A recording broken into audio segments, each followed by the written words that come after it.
உண்மையான காதல் என்று ஒன்று உள்ளது. காலம் கடந்து போன பின்பு மண்ணில் வாழ்வது. காலம் எந்த கைப்பிடிக்குள் மாட்டிக்கொண்டது. காதல் என்னை விட்டு விட்டு எங்கு சென்றது.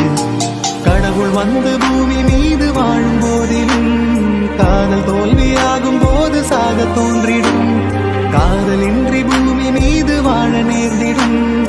கொஞ்ச நேரம் கூட நரகம் போல மாறிடும்.